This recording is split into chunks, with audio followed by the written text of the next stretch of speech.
এই কথাগুলি চতুর্দিকে চলে গেল, মদিনায় নবীজির কাছে খবরটা পৌঁছাইয়া গেল। হযরত রাসূল আরবি সাল্লাল্লাহু আলাইহি সাল্লাম হযরত আবু বকরকে ডাকলেন, ইয়া আবু বকর, আপনি একটা কাজ করুন। উমাইয়া আমার একটা উম্মত হযরত বেলাল ইসলাম গ্রহণ করার কারণে ওর উপরে নির্মম অত্যাচার শুরু করে দিয়েছে। তুমি যাও, এই লোকটারে কিছু টাকা পয়সা দিয়া ছাড়াই আনতে পারো কিনা, আজাদ করে আনতে পারো কিনা। হযরত আবু বকর, আল্লাহর হাবিব বললেন, আবু বকর সঙ্গে সঙ্গে রওনা হয়ে গেল। উমাইয়া বিন খালফের কাছে যাইয়া ডাক দিয়া কয়, উমাইয়া, এই লোকটা ইসলাম গ্রহণ করেছে, এত মারা মারতেছ, অথচ এই লোকটা কোনো কথা শোনেন। একটা কাজ করো, কিছু টাকা পয়সা নাও, এই লোকটাকে আমার কাছে বিক্রি করে দাও। কারণ এরা হলো কুকুর, দুনিয়ার কুকুর, টাকা পয়সার লোভী। কয়, কত দিবে, তুমি কত চাও? কয়, এত কিছু দিলেই তো হয়ে যায়, অল্প কিছু টাকা দিলে। হযরত আবু বকর তারে ক্রয় করে নিয়ে আসলেন। মদিনায় রাসূল আরবি সাল্লাল্লাহু আলাইহি ওয়াসাল্লাম তার কাছে নিয়ে আসা হলো। রাসূল আরবি জিজ্ঞাসা করে, বেলাল রে, ইসলাম গ্রহণ করেছো, এত মারা মারলো, তবু তো ইসলাম ছাড় নাই। বেলাল, তোমার কি হয়েছে? ইয়া রাসূলুল্লাহ, ইয়া হাবিবাল্লাহ, এত সুন্দর ধর্ম, এই ধর্ম আমি কেমন করে বলতে পারি, ছাড়তে পারি? আর এই ধর্মের মধ্যে এমন একজন নবী আছে, যেই নবী পৃথিবীর শ্রেষ্ঠ নবী, যেই নবী হলেন সমস্ত নবীদের নবী, যেই নবী হলেন সমস্ত রাসূলদের রাসূল। ওই রাসূলকে আমি কেমন করে বলি? আল্লাহর হাবিব হযরত বিলালকে জায়গা করে দিলেন, মদিনা থেকে একটু পূর্ব দিকে একটা জায়গা করে দিলেন, এখানে থাকো তুমি। আর মসজিদে নববী মুয়াজ্জিন, আজকে থেকে তুমি আযান দিবা। আল্লাহু আকবার। ভাইরা আমার, বন্ধুরা আমার, হযরত বেলালকে যেখানে জায়গা দিলেন, যারা হাদিস সাহেবরা আছে দেখবেন, জান্নাতুল বাকি গোরস্থান, জান্নাতুল বাকির গোরস্থান দিয়ে যখন আপনি পূর্ব দিকে মুখ করে যখন বের হবেন, একটু সোজা আগাইলে বেলাল মসজিদ আছে না নাই? ওইখানে বেলাল বসবাস করে। ওখান থেকে আল্লাহর হাবিবের কাছে আসতে, এই বেলাল আল্লাহর হাবিবকে এত মহব্বত করতেন, যখন আযান দিতেন বেলাল আমার রাসূলের মুখের দিকে তাকাইয়া থাকতেন। বেলাল যখন বলতেন, আশহাদু আল্লা ইলাহা ইল্লাল্লাহ,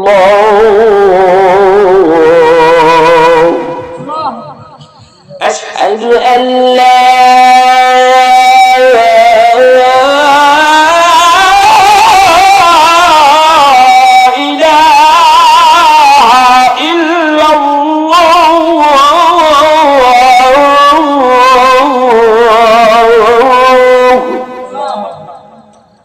শুরু করে দিছে, আমার রাসূলের নাম নিচ্ছে। এইবার আশহাদু আন্না মুহাম্মাদার রাসূলুল্লাহ,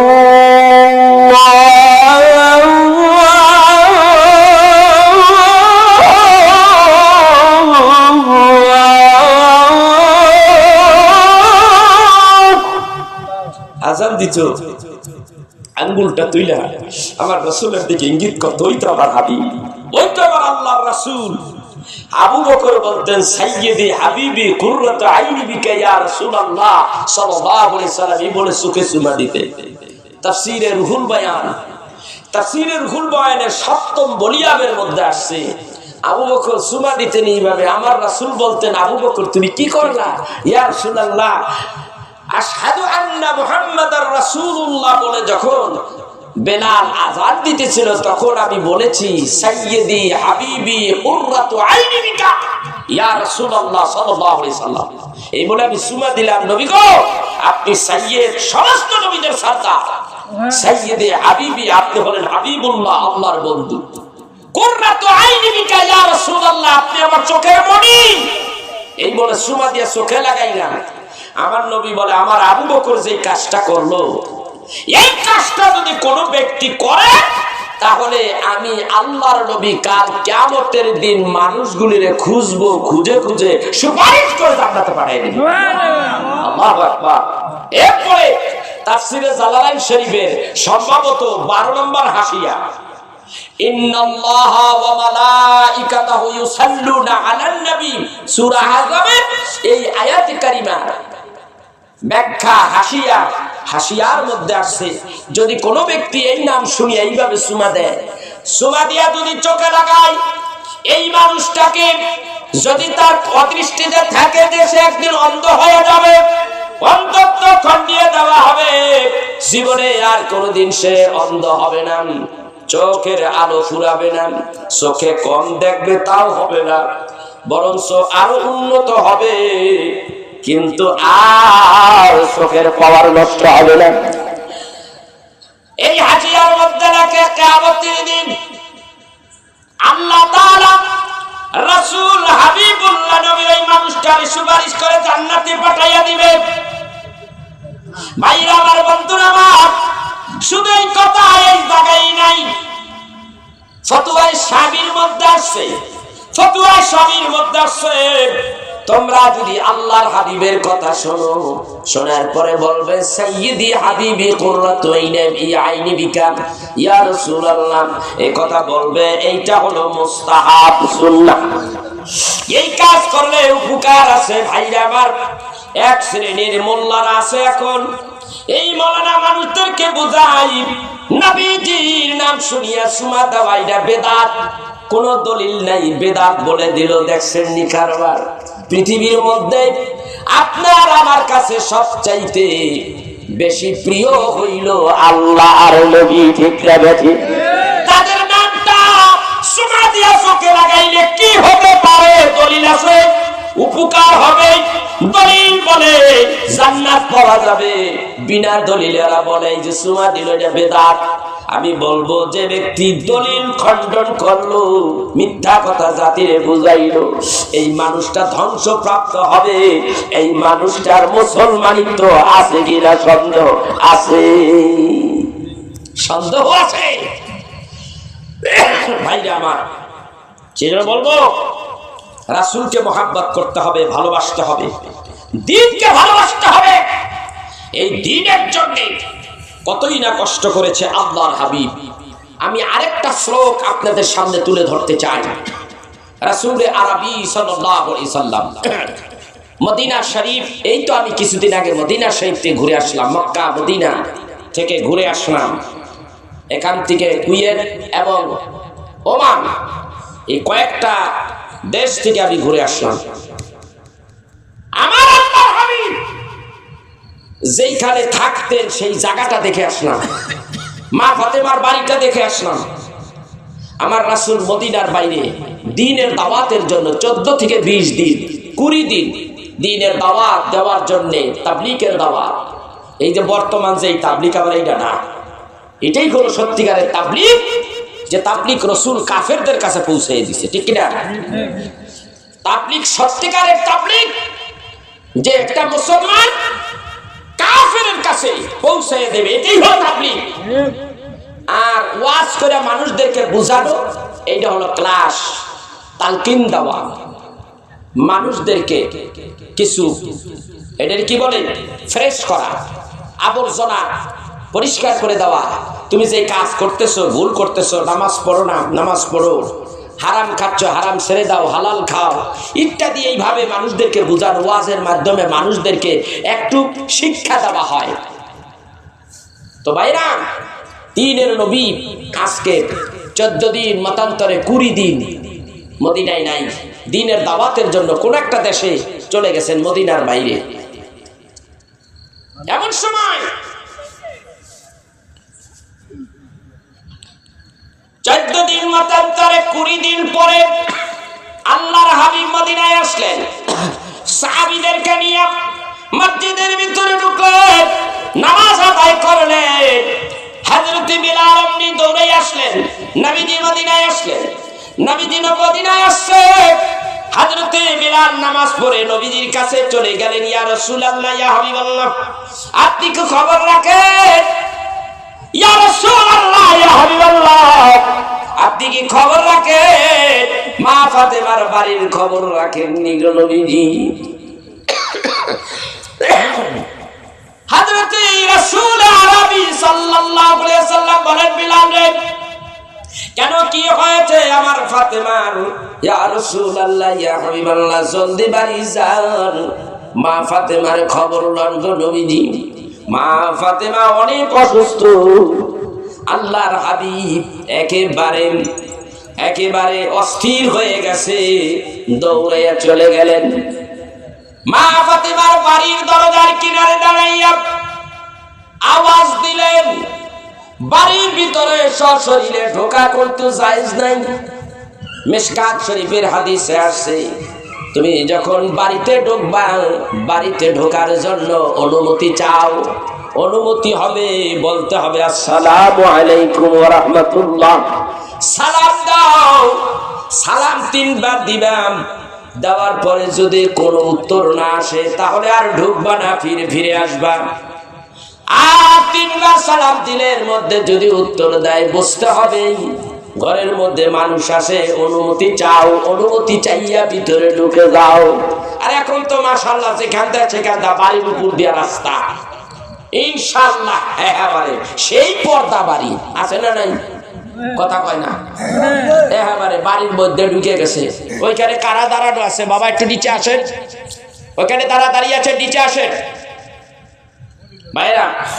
এখন সালাম দিতে হবে এবং অনুমতি চাইতে হবে। দরজার একেবারে মাঝামাঝি দাঁড়ানো যাবে না, এক পাশে দাঁড়াইতে হবে। রাসূল আরবি সাল্লাল্লাহু আলাইহি ওয়াসাল্লাম দরজার কিনারে হাত মারলেন। মা রে, এ ফাতিমা, আওয়াজ নাই। আবার ডাক দেওয়া, মা রে, মা, আওয়াজ নাই। 3 বার ডাক দিলেন মা কইয়া। এবার দরজা ধাক্কা দিচ্ছে, দরজার মধ্যে আঘাত করতেছে, অর্থাৎ লাড়াচাড়া করতেছে। এমন সময় ভাঙ্গা কণ্ঠে, ভাঙ্গা আওয়াজে জবাব দেয়, বাবা গো, দরজা ধাক্কা দিও না, ভেতরে ঢুকিও না রে বাবা, ভেতরে ঢুকিও না। আবার পরনে কিন্তু কাপড় নাই। কি জিন্দেগি! হাই হাই রে জিন্দেগি! আমার পরনে কোনো কাপড় নাই। বাবা গো, ঘরের ভিতরে তুমি ঢুকিও না রে বাবা। আমার রাসূল দরজার কিনারে দাঁড়াইয়া বলে, ফাতিমা, 14 দিন মতান্তরে 20 দিন আমি তাবলীগের দাওয়াতে মদিনার বাইরে ছিলাম, আমি তোমার কোনো খোঁজ নিতে পারি নাই। ও ফাতিমা, আবার আসলাম, মদিনায় ফিরে আসছি। এখন যদি আমি তোমারে না দেখি, আমার তো পরাণ বাঁচে না, আমার পরাণ কিন্তু ছটফট করতে আছে। ফাতিমা রে, একটা বার তোকে দেখবো, না দেখলে আমার পরাণ বাঁচে না। ও ফাতিমা, আমার মাথার পাগড়ি দিলাম, অথবা আমার গায়ের চাদরটা দিলাম, এই চাদরটা পেঁচাইয়া জায়নামাজটা বিছাইয়া একটু জায়নামাজের মুসল্লায় বয়। ফাতিমা রে, আমি তোরে একটু দেখিয়া যাই, তোরে না দেখলে আমার পরাণে শান্তি লাগে না। যখন গায়ের চাদরটা দিলেন, ফাতিমা চাদরটা জড়িয়ে জায়নামাজ বিছাইয়া বসলেন। আল্লাহর হাবিব ভিতরে ঢুকলেন। ঢুকিয়া চাইয়া দেখে হযরতে মা ফাতিমার গালের গোশতগুলি একেবারে শুকিয়ে গেছে, গালের হাড্ডিগুলি জেগে গেছে, চোখটা ভেতরে ঢুকে গেছে। আল্লাহর হাবিব ডাকদা বলে, ফাতিমা রে, কি হয়েছে রে মা? তোর কোনো অসুখ কিনা রে মা? তোর কোনো অসুখ কিনা? কি হয়েছে? তোর গায়ে কি কোনো জ্বর হয়েছে? এইভাবে বাবা বারবার ফাতেমারে জিগায়।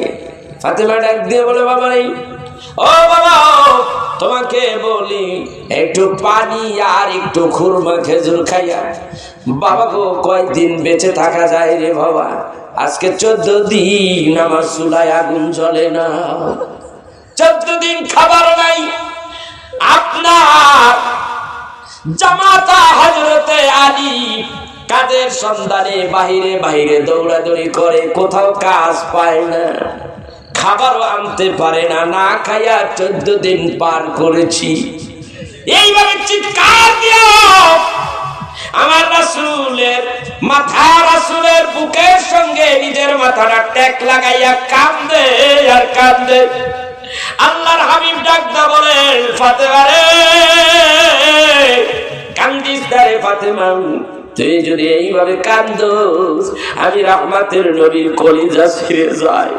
কান্দিস না আমার, কান্দিস না। এই দেশের মধ্যে অনেক রাজা বাচ্চার ছেলেরা ছিল, তোরে বিয়ে করার প্রস্তাব দিয়েছিল, আমি কিন্তু কোন রাজা বাচ্চার ছেলের সঙ্গে তোরে বিয়া দেই নাই, দেই নাই রে মা, আমি দেই নাই। আমি গরিব আলীর কাছে তোরে বিবাহ দিয়েছি। ফাতেমা রে, আলীর সংসারে এসে কষ্ট করতেছো, ধৈর্য ধরো, এই কষ্টের ফল তুমি পাইবা। আর যদি এই দুনিয়ায় জিন্দেগি যদি সুন্দর করতে চাও, জিন্দেগি যদি কাফেরদের মতো যদি একটু বেশি বেশি আরামায়েশ করতে চাও, তাহলে জায়নামাজের কণাটা একটু টান দিয়া উঠাও। মা ফাতেমা বলে, আমি জায়নামাজের কণাটা একটু টান দিয়া উঠাইলাম, আমি চাইয়া দেখি জায়নামাজের নিচ দিয়া গলিত স্বর্ণগুলি প্রবাহিত হচ্ছে। আল্লাহর হাবিব ডাকদা বলেন, ফাতেমা রে, যদি বিলাসিতা করতে চাও, আরামাই যদি করতে চাও, তাহলে এখান থেকে স্বর্ণ তোলো, বাজারে বিক্রি করো, কোটি কোটি টাকার মালিক হয়ে যাইবা, কোটি কোটি টাকার মালিক হয়ে যাইবা।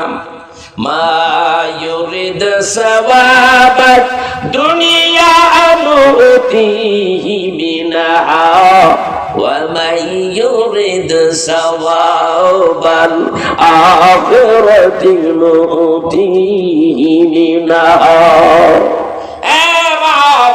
যারা দুনিয়া চাইছে তারা দুনিয়াই পাইছে, আখিরাত পাবে না। যারা আখিরাত চাইছে তারা দুনিয়া পাবে না, দুনিয়ায় কষ্ট করতে হবে। মারে, তুই কোনটা চাস? দুনিয়া চাস না আখিরাত চাস? মা ফাতেমা বাবার বুকের সাথে মাথার টেক লাগাইয়া চোখের পানি ফেলে ফেলে ডেকে বলে, আব্বা গো, দুনিয়ার সুখ চাইলাম না, আখিরাতের সুখটাই চাইলাম রে বাবা। আমার ভাইরা, আমার বন্ধুরা, এই তো ছিল নবী পরিবারের এই দশা ছিল, শুধু ইসলামের জন্য, দ্বীনের জন্য। এখন যদি আপনি বলেন, হুজুর এরা এত গরিব ছিল, এত গরিব ছিল রহমতের নবী, না না, তারা গরিব ছিলেন না, গরিবী জিন্দেগিটা তারা বাইসা নিয়েছে। আল্লাহ তাআলার কাছে যদি আল্লাহর হাবিব বলতেন, কোটি কোটি হাজার হাজার crore crore million billion trillion crore crore টাকার মালিক তারা হয়ে যেতে পারত, কিন্তু আল্লাহর হাবিব বলে, আমি এক রাত খাবো বা এক বেলা খাবো, আরেক বেলার খাবার আমার ঘরে থাকবে না, এই অবস্থায় আমি আমার আল্লাহর কাছে চাইবো, আর এই চাওয়াটাই আমি আল্লাহর কাছে অনেক ভালো লাগে। এই চাওয়াটা আমি নবী আল্লাহর কাছে চাওয়াটা আমি নবীর ভালো লাগে। এই জিন্দেগি, গরিবী জিন্দেগি আমি চেয়ে রেখেছি, কারণ আমার উম্মতেরা, ম্যাক্সিমাম উম্মতেরাই গরিব হবে, আর গরিবদের হিসাব নিকাশ কম হবে। মিশকাতের হাদিস আসছে, গরিবরা ধনীদের চাইতে 500 বছর আগে জান্নাতে চলে যাবে, ভাইরা আমার, আর ধনীরা 500 বছর পরে যাবে, কারণ এই দুনিয়ায় তারা আরাম আয়েশ করেছে, কষ্ট কারে কয় ততটা তারা উপলব্ধি করতে পারে নাই। আর ধনী গরিব যারা, তারা উপলব্ধি করেছে, কষ্ট করেছে, কষ্টের যাদা বিনিময় আল্লাহ ধনীদের চাইতে 500 বছর আগে তাদেরকে জান্নাত দিয়ে দেবে। বন্ধুগণ আমার, এই সেই জিন্দেগি। আর আমাদের জিন্দেগি কি জিন্দেগি রে ভাই? হুন্ডা পাইছে, বড় গাড়ি, 10 তলা বাড়ি ঢাকায় শহরে বন্দরে বাড়ি করছে, বাড়ি কইরা ভাড়া দিয়া লাখ লাখ টাকা ইনকাম করতেছে। খরাতি ভিক্ষুক গরিব দুঃখী তাদের হক আদায় করে না, টাকা পয়সা দেয় না, শিল্পপতি হইছে, যাকাত দেয় না, ফিতরা দেয় না, দান খয়রাত করে না। বুঝবা দুনিয়া থেকে বিদায় হওয়ার পরে, মৃত্যুর পরেই বুঝবা খেলা কারে কয়।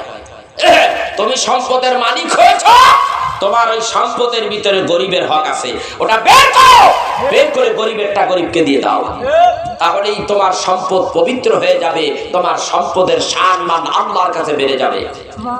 আমার কাছে এমন ধনী ব্যক্তি আছে, আমি নিজে সাক্ষী, তারা ঢাকায় থাকে, গ্রামে আসে যাকাত দেওয়ার জন্য, ব্যাগ ভরে টাকা নিয়ে আসতেছে, লেদার ভরে, তারপরে অনেক বড় ব্যাগ ভরে টাকা, লাকেজ ভরে টাকা নিয়ে আসতেছে, আইনা দিয়ে দিচ্ছে।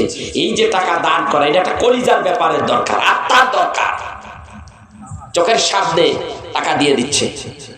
এমন লোক আছে, এমন লোক আছে কোটি কোটি টাকার মালিক, হিসাব করে যাকাত এত হাজার এত লাখ টাকা যাকাত হয়ে গেছে, এত এটা দেওয়া যাবে না, এত টাকা দিয়ে দিব মানুষ রে। কিয়ামতের দিন বুঝতে পারবা তোমার ঠেলা, তুমি কত টাকার মালিক হয়েছে। সব টাকা পয়সার মালিক তুমি না, আল্লাহ তোমাকে বানাইছে। কে বানাইছে? আল্লাহ কয় তারপরও তোমরা আমার কাছে ফকির, আল্লাহু গানিয়ুন ওয়া আনতুমুল ফুকারা। আল্লাহ হলো ধনী সবচাইতে, তার কাছে আমরা ভিক্ষুক ফকির নিঃস্ব। আল্লাহ তোমাকে ধন সম্পদ দিয়া তোমার পরীক্ষা দিচ্ছে, এই পরীক্ষায় তুমি যদি উত্তীর্ণ না হতে পারো, তোমার জায়গা হবে জাহান্নামে। পরীক্ষা নিচ্ছে, ঠিক না ঠিক? কত মানুষ রাজা বাদশাহ ফকির বানাইছে, রাস্তায় ভিক্ষা করাইছে।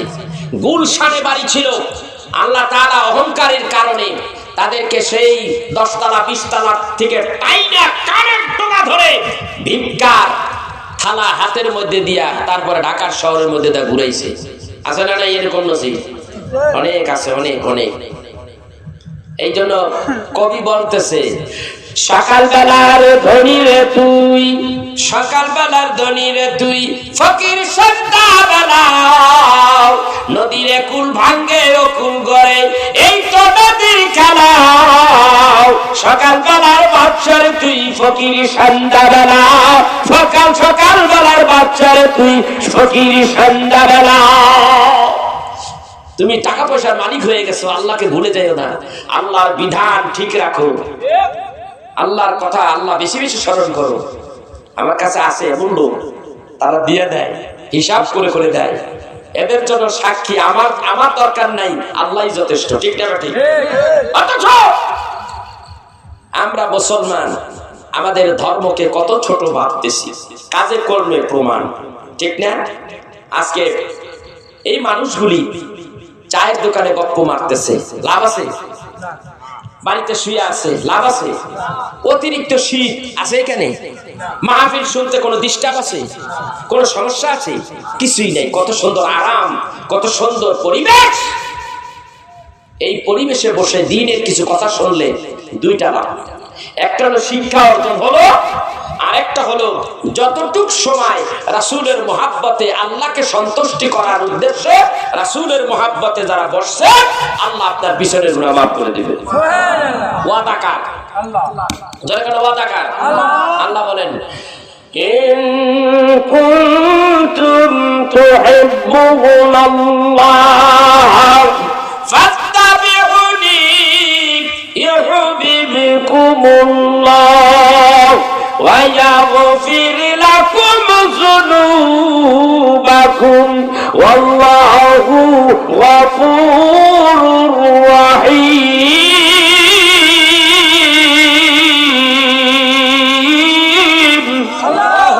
আল্লাহ ডাক ডাকায়, তোমরা যদি আমি আল্লাহকে পাইতে চাও, তাহলে আমার বন্ধুরে ভালোবাসো, আমার বন্ধুর ইত্তেবা করো, অনুসরণ অনুকরণ করো।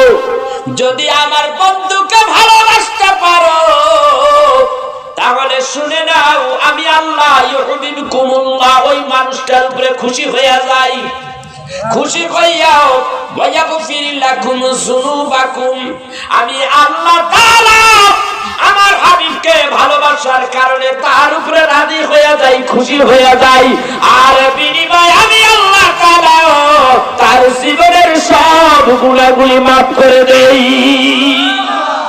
যেরকম কার কথা? আল্লাহর কথা। আজকে এখানে কতক্ষণ বসবো? যতক্ষণ বসবো, 1-2 ঘন্টা বসবো। এই 2 ঘন্টা আমার হায়াতের মধ্যে আসে না নেই? আকাম কুকাম যত আসে সিরিয়াল বাই সিরিয়াল চলছে। আবার মাঝে মাঝে কিছু নামাজ কামাজও আছে না নাই? আছে। আবার দেখা যায় দিনের অত তারিখের অত 2 ঘন্টা ওয়াজের মধ্যে আছে। আবার কিছু উল্টা পাল্টা হয়েই গেছে, দিনের অত তারিখের মতো অত ঘন্টার মধ্যে একটু অপরাধ হয়ে গেছে, অত ঘন্টার মধ্যে অত ওয়াক্ত নামাজ পড়ে ফেললো, অত ঘন্টার মধ্যে দান খয়রাতের মধ্যে সময় ব্যয় করলো, অত তারিখের ওই দিনের মধ্যে এই কয়েক ঘন্টা সে দিনের কাজে ব্যয় করে ফেললো। সেই মানুষটাকে আল্লাহ তাবারক ওয়া তাআলা, ওই মানুষটা আসবে আল্লাহর কাছে, তওবা করবে, আল্লাহর কাছে ক্ষমা চাইবে। আল্লাহ বলেন ওই মানুষটারে ক্ষমা করে দেওয়া আমি আল্লাহর জন্য ওয়াজিব হয়ে যায়। আমি চাই না আমার বান্দাটা জাহান্নামে চলে যাক, আমি বান্দা তৈরি করেছি, বান্দাকে জাহান্নামে ফেলে দেওয়ার জন্য আমি বান্দা তৈরি করি নাই। এখন বান্দা যদি জাহান্নামে যাওয়ার জন্য রাস্তাটা পরিষ্কার করে, আমার কি করার আছে? ঠিক কিনা ধরে কর। আপনি আপনার জায়গা জাহান্নামে তৈরি করে নিতেছেন, করার তো কিছু নেই। আজকে এই যে বসলেন 2 ঘন্টা যদি বসেন এইভাবে, হয়তো বা আগে পাশে আপনার কিছু অন্যায় আছে। কিয়ামতের দিন বলবে আল্লাহ তোমার রিল জীবনের রিল সময়টা এইভাবে চলতেছে, কালের আবর্তনে এইভাবে ঘুরতেছে সময়টা। একটা সময় এসে দেখবে এখানে দেখা যায় 2 ঘন্টা আমার হাবিবের জন্য সে কেঁদেছে, এই মাহফিলের মধ্যে বসেছে, ওয়াজগুলি শুনেছে, কোরআন তেলাওয়াতগুলি শুনেছে, আমল হয়েছে, নেক হয়েছে। 2 ঘন্টা আমার রাসূলের মহব্বতে সে এখানে বসেছে। আমি আল্লাহ ওয়াদা করেছি আমি তারে মাফ করে দিলাম, মাফ করে আজকে জান্নাত দিয়ে দিলাম। আল্লাহ পারে কি পারে না? আল্লাহ সব পারে। একখানা হাদিস শুনিয়ে দেই, ওই নবীর উম্মাত আমরা, ওই নবীকে ভালোবাসলেই তো আমার নবীর উম্মাত হওয়া যায়। আর যে ব্যক্তি নবীর উম্মাত হয়ে যায় সেই ব্যক্তি জান্নাতি হয়ে যায়। সুবহানাল্লাহ। আন আবু হুরায়রা রাদিয়াল্লাহু তাআলা আনহু قال قال رسول الله صلى الله عليه وسلم كل امتي يدخلون الجنه الا من ابى قيل ومن ابى قال من اطاعني دخل الجنه ومن عصاني فقد ابى رواه البخاري। বুখারীর হাদিস। ভাইরা আমার, বুখারী শরীফের মধ্যে হাদিস এসেছে, হযরত আবু হুরায়রা থেকে হাদিস রওয়ায়েত। রাসূল বলেন আমার যত উম্মত আছে, আমার সব উম্মত, কুল্লু উম্মতি ইয়াদখুলুনাল জান্নাতা, আমার সব উম্মত জান্নাতি জান্নাতি জান্নাতি। আর আমার জান্নাতি উম্মতগুলি কোনোদিন নামাজ ছাড়তে পারে না। ঠিক না ঠিক? আমার জান্নাতি উম্মতগুলি রমজানের রোজা ছাড়তে পারে না। ঠিক না ঠিক? আমার উম্মতগুলি আমি রাসূলকে অনুসরণ করতে যাইয়া যে ব্যক্তি আমার উম্মত হতে হয়েছে, সে মানুষ কোনোদিন মানুষকে ধোঁকা দিতে পারে না, সেই মানুষ কোনোদিন মিথ্যা কথা বলতে পারে না, সেই মানুষ কোনোদিন টাকা পয়সা সুদ ঘুষের সাথে লেনদেন করতে পারে না। এটা রাসূলের আদর্শ নয়, এটা রাসূলের শিক্ষা নয়। সুদ ঘুষ সম্পূর্ণ হারাম, বেনামাজি অবস্থায় থাকা হারাম। আল্লাহ তাআলা কিয়ামতের দিন প্রথম হিসাব নেবে নামাজে, তারপরে হিসাব আপনারে দুনিয়ায় পাঠাইছে যে ভিসা দিয়ে, একটা কাল সময় ভিসা 70-80 বছর কোন পথে ব্যয় করছো, এটা তো আমি তোমাকে দিয়েছি, এত আরামে রেখেছি, এত ভালোভাবে রেখেছি। এই যে তুমি যে আরামে রয়েছো, তুমি যে সুস্থ রয়েছো, এই একটা সময় তুমি চাই দেখো, ঢাকা মেডিকেলে চলে যাও, এখানে শাহজাদপুরে একটা ক্লিনিকে চলে যাও, দেখো গা কত মানুষ তোমার মতো বিভিন্ন অসুস্থতায় ভুগতেছে, কাতরাচ্ছে, চিৎকার করে মা করে চিৎকার মারতেছে। কত হাসপাতালে দেখো গিয়া কত মানুষ মারা গেছে, কত আত্মীয় স্বজন চিৎকার মারতেছে। এমন অবস্থায় আল্লাহ আমাদেরকে সুস্থ রাখছে, আল্লাহর দরবারে চিৎকার দিয়ে বলা যায় না আল্লাহু আকবার? একটু জোরে বলা যায় না আলহামদুলিল্লাহ? মহান রব্বুল আলামিন সুস্থতার জিন্দেগি আমাদেরকে দিয়েছে, সেই জন্য আল্লাহর দরবারে শুকরিয়া আদায় করি আলহামদুলিল্লাহ। আমার ভাইরা, আমার বন্ধুরা, এটা কেমন নবী, দ্বীনের জন্য কত কষ্ট করেছেন সাহাবীরা। আমি একটুখানি বলবো, দ্বীনের দাওয়াত দেওয়ার জন্য আল্লাহর হাবিব মক্কা নগরে কাবা বাইতুল্লাহর কিনারায় দ্বীনের দাওয়াত দেয়। ও আমার জাতি গোষ্ঠীরা, তোমরা পড়ে নাও, তোমরা সবাই পড়ে নাও লা ইলাহা ইল্লাল্লাহ মুহাম্মাদুর রাসূলুল্লাহ সাল্লাল্লাহু আলাইহি সাল্লাম। কলেমা পড়ো। আল্লাহর হাবিব দাওয়াত দেয়, কাফিরের গোষ্ঠীরা বাদী হয়ে গেল, নবীর বিরুদ্ধে চলে যাচ্ছে। একদিন আল্লাহ রাব্বুল আলামিন বলেন, ওয়া আশিরু কাল আকরাবিন। কোরআনের মধ্যে আসছে, হাবিব গো, আপনি মেহেরবানি করে আপনার জ্ঞাতি গোষ্ঠীরে দ্বীনের দাওয়াত দেন, দ্বীনের দাওয়াত দেন। আল্লাহর হাবিব সব জ্ঞাতি গোষ্ঠীগুলিকে দাওয়াত দিয়া নিয়ে আসলেন সাফা পাহাড়ের কিনারায়। হাজী সাহেব আছেন নাকি এখানে? হাজী সাহেব শোনেন, ভালো করে দেখেন। কাবা বাইতুল্লাহর দিকে, পশ্চিম দিকে, যেই দিকে সূর্য উদয় হয় ওই দিকে কাবা শরীফ থেকে দেখা যায় সাফা মারওয়া। সাফা পাহাড়টা অনেক বড়, এখন কেটে সেটে একেবারে ছোট বানিয়ে ফেলেছে। এই সাফা পাহাড়ের কিনারায় আত্মীয় স্বজন জ্ঞাতি গোষ্ঠী সবগুলি ডাক দিল। এর মধ্যে আবু লাহাব আছে, উতবা আছে, সাইবা আছে, এদেরকে ডাক দিল। পাহাড়ের কিনারায় দাঁড়াই আমার রাসূল বলেন, এ আমার জ্ঞাতি গোষ্ঠীরা শোনো, আমি তোমাদেরকে ডেকেছি, তোমরা শোনো আমি বলতেছি। আমি যদি বলেন এই পাহাড়ের পিছনেই তোমাকে তোমাদের মারবার জন্য শত্রুরা ওত পেতে আছে, তোমরা বিশ্বাস করো কিনা? মুহাম্মদ আল-আমিন অবশ্যই বিশ্বাস করি। সহিহ বুখারীর হাদিস আছে, হাদিস শরীফের মধ্যে আছে, এত সুন্দরভাবে বর্ণনা দিয়েছে। নবীজি যখন এই কথা বলল, ও মুহাম্মদ আল-আমিন, তোমার কথা আমরা বিশ্বাস করি। তুমি যদি বলো এই পাহাড়ের পিছনে কাফেররা, বিভিন্ন মানুষেরা বা আমাদের শত্রুরা আমাদেরকে মারবার জন্য ওত পেতে আছে, তুমি যদি বলো তাইলে আমরা বিশ্বাস তো অবশ্যই করব, কারণ তুমি সত্য কোনোদিন মিথ্যা বলো না। আল্লাহর হাবিব ওই সময় বললেন, ও আমার জ্ঞাতি গোষ্ঠীরা শোনো, আমি তোমাদেরকে ডেকেছি, তাহলে শোনো, তোমরা যে দেব দেবের মূর্তি পূজা করো এইগুলি হারাম, এইগুলি করা যাবে না, এইগুলি কবিরা গুনাহ, এইগুলি শিরক, এখান থেকে ফিরে আসো। তোমরা সবাই পড়ে নাও লা ইলাহা ইল্লাল্লাহু মুহাম্মাদুর রাসূলুল্লাহ সাল্লাল্লাহু আলাইহি সাল্লাম। তোমরা সবাই পড়ে নাও এই সূরা, এই কলেমা পড়ে নাও। এই কলেমার দাওয়াত যখন দিল, কাফেরদের ভিতরে অমনি কথা কাটাকাটি শুরু হয়ে গেল। অমনি আবু লাহাব ডাক দেয়, বলেন, মুহাম্মদ, তুমি বুঝি এই কাজ করার জন্য আমাদের এখানে দাওয়াত ডাকছো, এখানে জড়ো করেছো? তোমার এই কথা আমরা মানতে পারি না। মুহাম্মদ, তুমি কিন্তু কথা উল্টা করে বলতেছো। হ্যাঁ মুহাম্মদ, তুমি আমাদের দেব দেবীর মূর্তির পূজার নিন্দা চর্চা করতেছো, এটা কিন্তু ভালো নয়। একথা বলতে বলতেই আবু লাহাবের পক্ষ থেকে একটা পাথর মারলো, পাথর মেরে দিল। ওই পাথরটা আমার রাসূলের কপালে লাগার সঙ্গে সঙ্গেই আমার নবীজি কপালটা ফাটিয়া রক্ত পড়তেছে।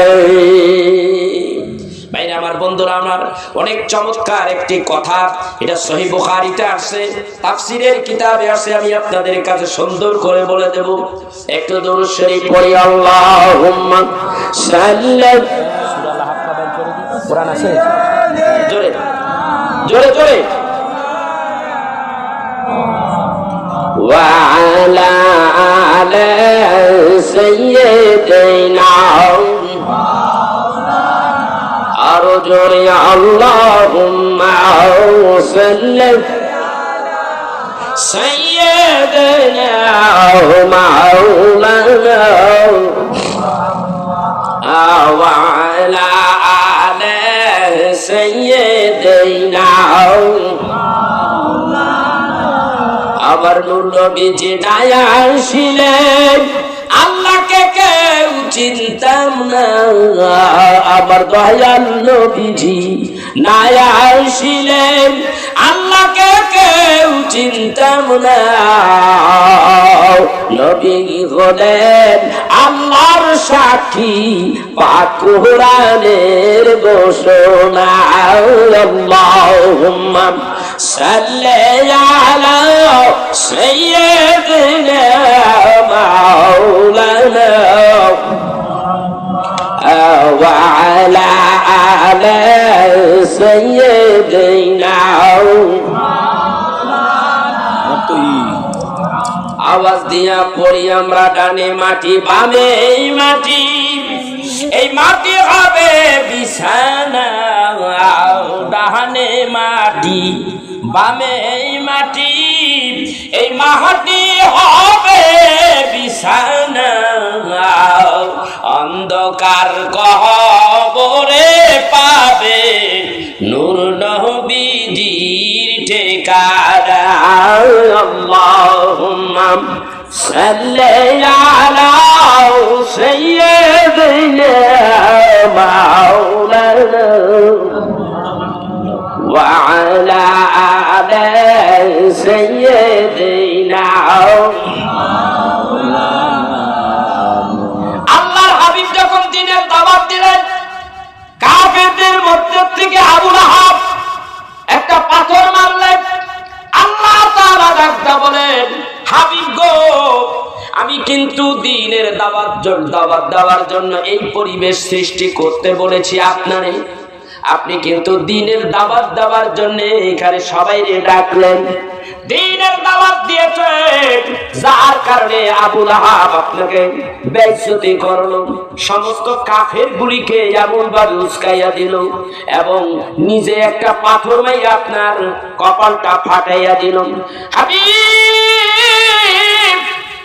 এই অবস্থা দেখে আমি দেখেছি আপনি তো আমার চোখের কিনারায় একেবারে নিকটে, একেবারে আপনি আমার নজরের কাছে। হাবিব, আমি দেখেছি এই কাফের আবু লাহাব আপনার সাথে কি রূপ আচরণ করেছে।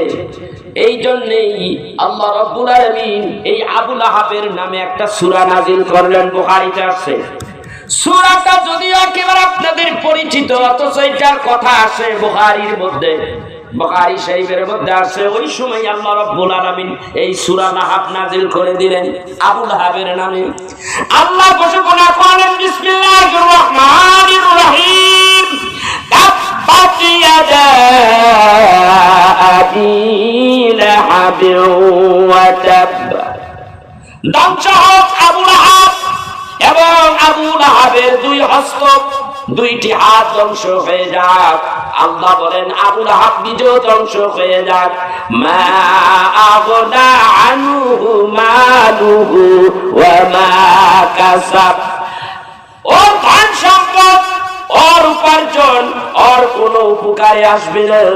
যত ধন সম্পদ মানুষ জড়ো করে, ব্যাংকে টাকা রাখে, বাড়িতেও সম্পদ জুড়ে রাখে, কোনো কাজে আসবে না, সব অনুপযুক্ত। ওর জন্য আমি ঘোষণা করে দিলাম, সায়াসলা নারান যাতা লাহাবিন ওয়া মুরাআতুন হাম্মালাতাল হাতাব। অচিরেই সে শিখা বিশিষ্ট জাহান্নামের আগুনে প্রবেশ করবে। অর্থাৎ অগ্নির মধ্যে, আগুনের মধ্যে প্রবেশ করবে কে? আবু লাহাব আমার নবীর সাথে বেয়াদবি করার কারণে।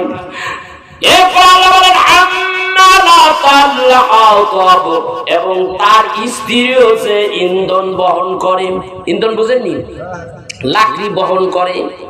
এই বেয়াদব মহিলাটাও কম নয়, রাসূলকে কম কষ্ট দেয় নাই। মাঝখান দিয়ে একটু না বললেই হয় না। আল্লাহর হাবিব একদিন কাবা বাইতুল্লাহর কিনারে তেলাওয়াত করতেছেন হযরত আবু বকর। এমন সময় আবু বকর খেলয়া আল্লাহর হাবিব বলতেছেন, বিসমিল্লাহির রহমানির রহিম, ইয়াসিন ওয়াল কুরআনিল হাকীম, ইন্নাকা লা المرسلين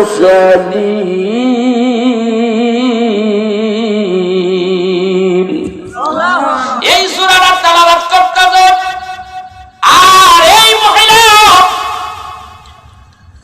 টোপরের ভিতরে পাথর জোগাইয়া নিয়া ঘুরাইয়া ঘুরাইয়া টোপরের ভিতরে পাথর এইরকম ধরনের পাথরগুলি গুছিয়ে গুছিয়ে আল্লাহর হাবিবকে মারবার জন্য কাবা বাইতুল্লাহর আঙ্গিনায় এসে পৌঁছে গেল। আল্লাহর হাবিব তখন এই সূরা ইয়াসিন তেলাওয়াত করতেছিল। এমন সময় এই মহিলাটা ডাক দেয়া বলে, আবু বকর, ও আবু বকর, আব্দুল্লাহর পোলা মুহাম্মদ কই? আব্দুল্লাহর পোলা মুহাম্মদ কই, তুমি দেখছনি? ডাক দিয়া বলে, কেন, কি হয়েছে? বলে, আব্দুল্লাহর পোলা মুহাম্মদকে মারবার জন্য টোপরের ভিতরে পাথর জোগাড় করে আনছি, পাথর দিয়া মারবো। চিন্তা করছে হযরত আবু বকর বলেন, আমি তো এইখানে দাঁড়ানো, আল্লাহর হাবিব তো আমার পাশে দাঁড়ানো, অথচ আমার জিজ্ঞাসা করে তার মানে আল্লাহর হাবিবকেও দেখতে পাচ্ছে না। আমি দেখতে পাই আল্লাহর হাবিব তখন সূরা ইয়াসিন পড়ে, অথচ এই মহিলাটা আমার জিজ্ঞাসা করে কোথায় আব্দুল্লাহর পোলা, কোথায়? আজকে আসছিলাম আব্দুল্লাহর পোলার এই পাথর দিয়া মাইরা সাফ করে দিতাম। এই কথা বলে যখন পাইল না, দেখতে পাইল না, চলে গেল। হযরত আবু বকর বলে, ইয়া রাসূলুল্লাহ, ইয়া হাবিবাল্লাহ, এই বেয়াদব কাফের মহিলা ছিল আপনাকে মারবার জন্য।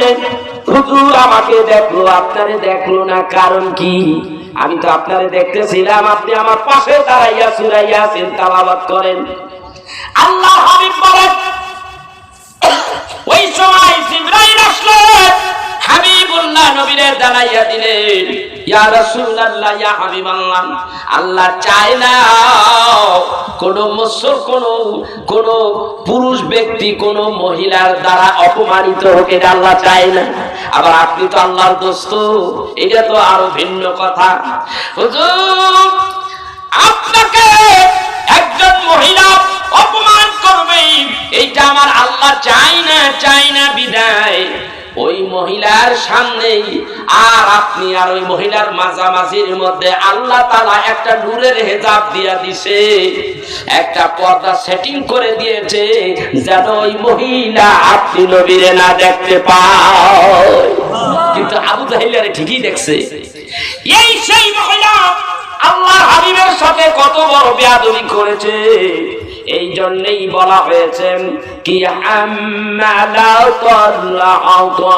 এবং তার স্ত্রীও যে ইন্ধন বহন করে, সে লাকড়ি বহন করে, এই ইন্ধন বহন করে, লাকড়ি বহন করে, এইটি তার কাজ ছিল। এরপরে আল্লাহ তাআলা ডাক দিয়া বলে, ফিজি বিহা আবুলুম মিম মাসাদ। এরপরে বলেন তার গলদেশে খেজুরের বাকলের রজ্জু রয়েছে। তার মানে এই মহিলাটা এমন ভাবে মৃত্যু হয়েছে, ওই খেজুরের ডাকরার ভিতরে পরিষ্কার করতেছিল, এমন উপরে পাহাড়ের কিনারায়, ওখান থেকে সেই খেজুরের পচা খেজুর আছে, এমন খেজুর গাছ আছে যার বাকল গুলি নষ্ট হয়ে গেছে। ওই বাকলের সাথে কেমনে জানি পেঁচ লাগিয়া গলার লগে ফাঁস লাগিয়া এই মহিলাটা অপমানিত হইয়া মরছে আল্লাহর হাবিবের সাথে বেয়াদবি করার কারণে। আল্লাহ তাআলা এই সূরাটার মধ্যে যা বলছেন ওইভাবেই আল্লাহ তাআলা এই মহিলা আর আবু লাহাবকে ওইভাবেই ব্যবস্থা করে দিয়েছে, ঠিক সব সত্যে পরিণত হয়েছে। সহিহ বুখারীর মধ্যে আসছেন আল্লাহ তাআলার হাবিব বললেন এই বেয়াদবটার মৃত্যু হবে অপমৃত্যু, অথবা অন্য হাদিসের মধ্যে আছে আল্লাহর হাবিব বলেছে এই বেয়াদবটারে কুকুরে খাবলাইয়া খাবে, অথবা বাঘে তারে কামড়াইয়া মারবে। হাদিস শরীফ আজকের থেকে প্রায় 30 বছর আগে হাদিস পড়েছি। আজকে আমার কাছে জ্বলন্ত চকচকা হাদিস আমার সামনে।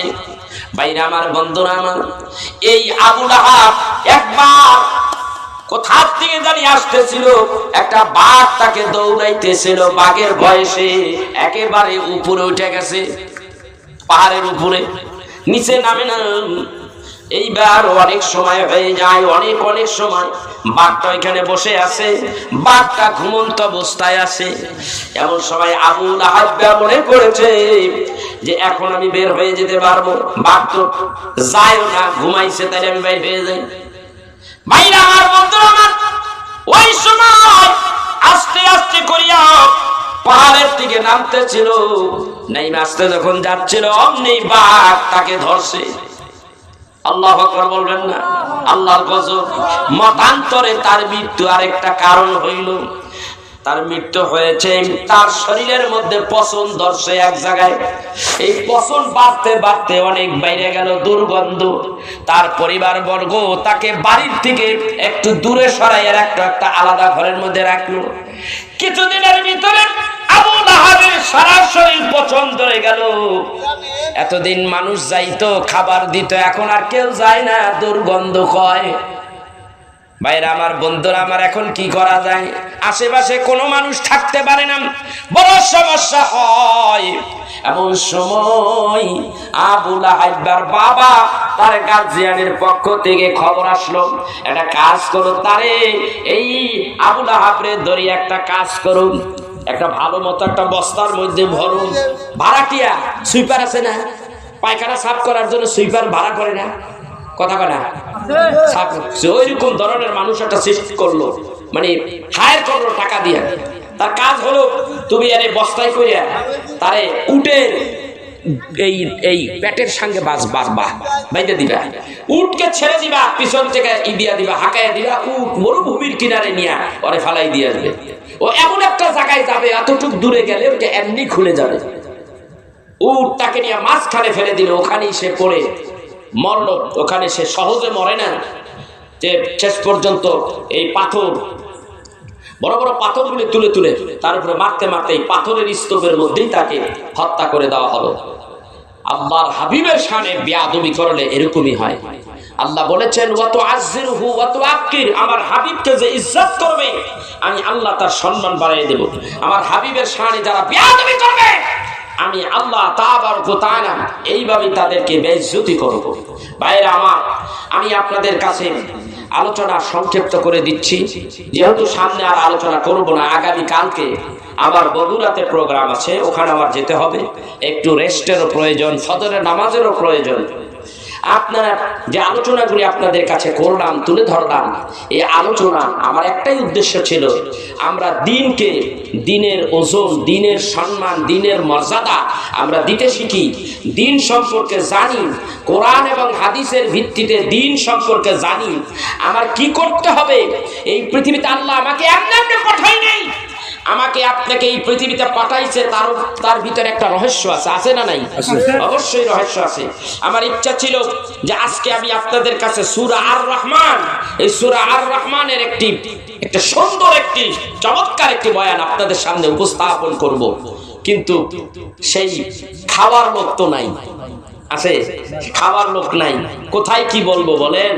সেই মনে হচ্ছে যে আমি যে বক্তব্যগুলি দিচ্ছি, আমার তো মনে হচ্ছে যে আমি হাতির সুর আর মশারও সুর।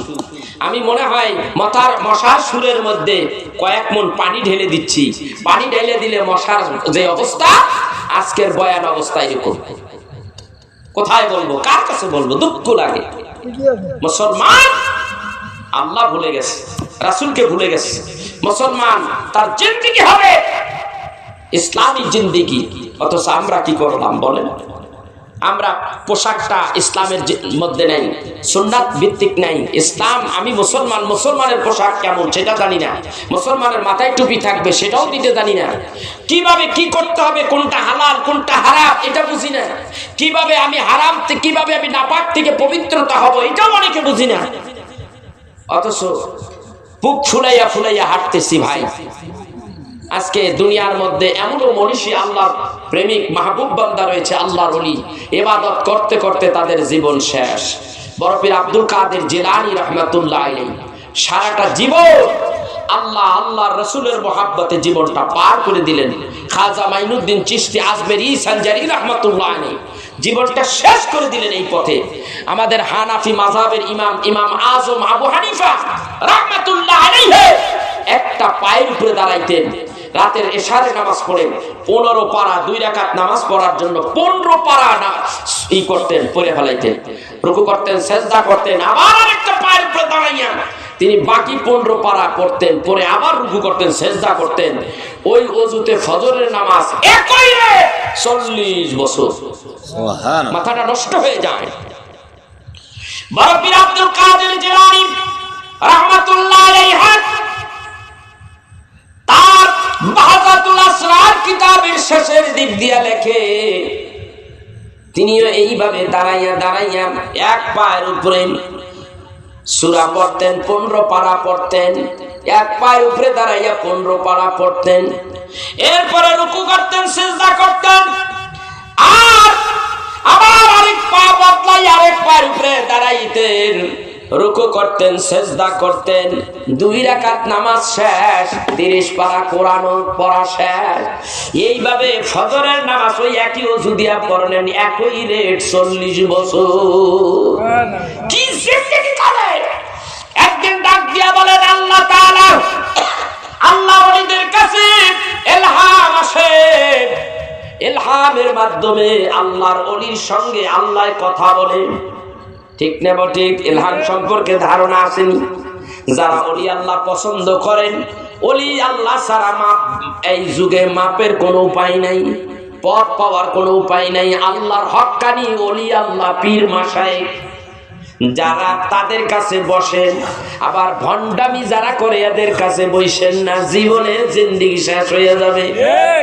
ভালো পীর মাশায়েখ তাদের সোহবতে বসে, যাদের কাছে দ্বীনের ইলম আছে, কোরআন হাদিসের ইলম আছে, এবং ইলমে মারিফাত, ইলমে তাসাউফের শিক্ষা যাদের ভিতরে আছে, বাবা তাদের কাছে বসেন, জীবন বদলাইয়া দেবে ভাই, জীবন বদলাইয়া দেবে।